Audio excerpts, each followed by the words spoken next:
Aerox 155 version 2. Ayan, sila sir no, dumayo po sa atin. Nagpa-install po ng package number 5, no? Which is mini driving light. Ayan po, no? Sasalpak na lang. Andito na po, nakakabit na po, no? Okay, naka-stainless bracket din po yan. Tapos sa PIA horn, original po yan. Ayan, legit PIA po yan mga sir. Hindi po tayo naglalagay ng plastic, no?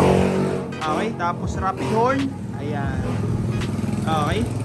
Combo lights, may passing light na rin po yan. Ayan, naglagay tayo, no? Heavy duty po yan. Tapos MSM original po yan, no mga sir. Alloy switch po yan. Hindi po yan nagbibiyak dito. Okay, yun, no? Tapos yung horn switching, naglagay po tayo dito sa ilalim. Ayan. Okay, stock horn, tapos loud horn.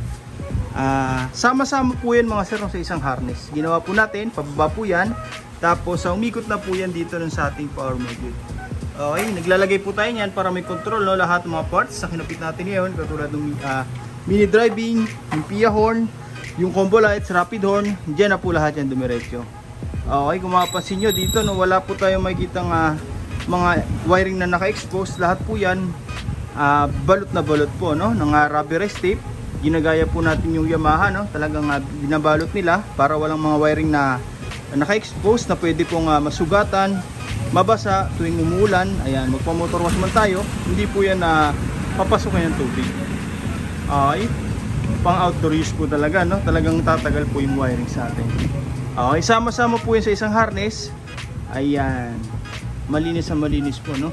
Lahat po ng ginamit natin dyan mga sir, no, pang automotive wire na po, katulad nito, no, talagang pure copper, hindi po yan na nagpupulbos, no, makakapal pa yung pagkahibla ng tanso. Okay, tapos sa power module, Denso po yan, made in Japan po, no.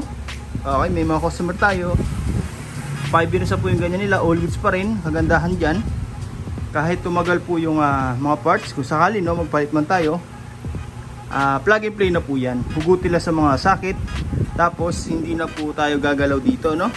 Fix na po yan dyan, same features pa rin. Okay, kahit sa MDL, ganun din po, plug and play.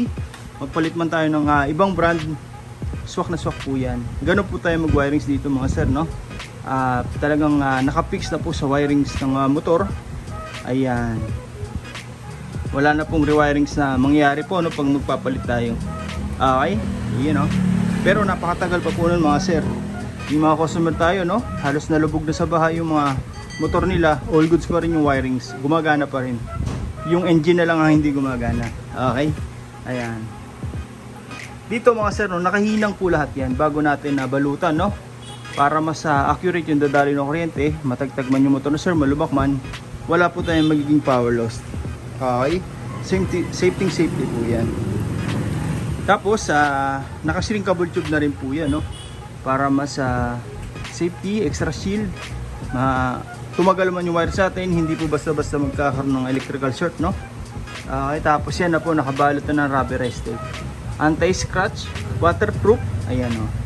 Okay, magpagawa man tayo sa mga mekaniko, no, natamaan man ng tools, hindi po yan basta-basta masusugatan, na pwede pong mag-short, no, kung sakali. Okay, yun, no. Ngayon, kakabit na lang po natin yung MDL po, no, tapos testing yun natin. Okay, kung mga gusto pong magpagawa, no, direct message yun lang po, MJ Works. O kaya punta na lang po kayo dito sa shop, no. First come first serve po tayo. Maraming salamat po.